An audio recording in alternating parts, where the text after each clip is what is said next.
A convicted felon is now accused of robbing an Aiea store, and the store owner wonders how the suspect could even have been free given his violent past. And the prosecutor agrees he should have been in prison, he says. Defendant was part of Hawaii's groundbreaking HOPE probation program.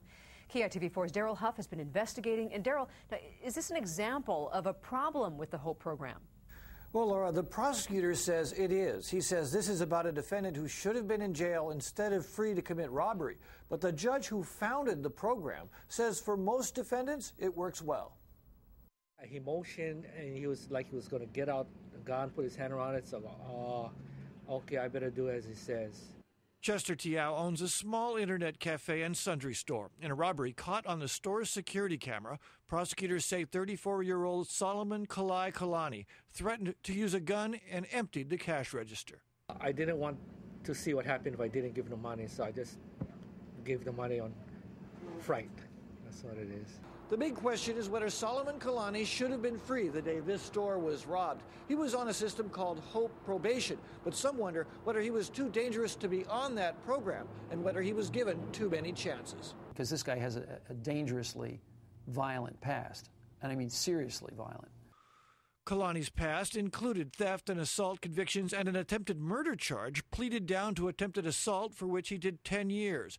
Then, 4 years ago, his girlfriend said, Solomon slammed a phone to the back of my head, slammed a gun upside my jaw, then put it to my head, used a spray paint can to make a flamethrower near my head. But more than a year later, she got cold feet about testifying, and prosecutors accepted Kalani's guilty plea to 3 misdemeanors. We took what little we could get, not satisfied with it, but asked for a maximum term of incarceration and didn't get it.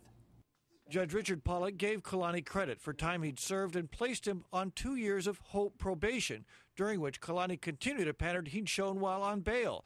After 3 violations on bail, he had 7 violations or arrests on HOPE probation, and 2 different women got TROs after saying he used ice and beat them.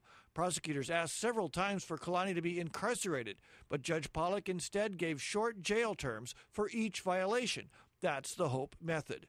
My concern is how many times he was put on it, screwed up, put on it, screwed up, and you can go through and do that almost a dozen times. Judge Stephen Aum developed the HOPE program and was responsible for setting Kalani free before the robbery. He can't talk about Kalani, but says less than 10% of HOPE probationers are multiple violators. So that means 90% understand it, get on board, and learn from it. Because Kalani's convictions were for misdemeanors, he didn't face that much more time in prison. Aum says no one benefits from a relatively short sentence. They are going to be out of circulation. That's true. But they're just going to be there for a number of months, and then they're going to get back out. But the prosecutor says some defendants should still be imprisoned to protect people like Chester Tyau. Some people who is a habitual criminal, they shouldn't be out on the streets. I mean, it's going to go on and on and on. The HOPE probation program is attracting nationwide attention for its success rates compared to traditional probation. It's being considered in other states and even by the Federal Justice Department. The prosecutor says it can be a good program for the right defendants. Reporting live, Daryl HUFF, KITV4 News.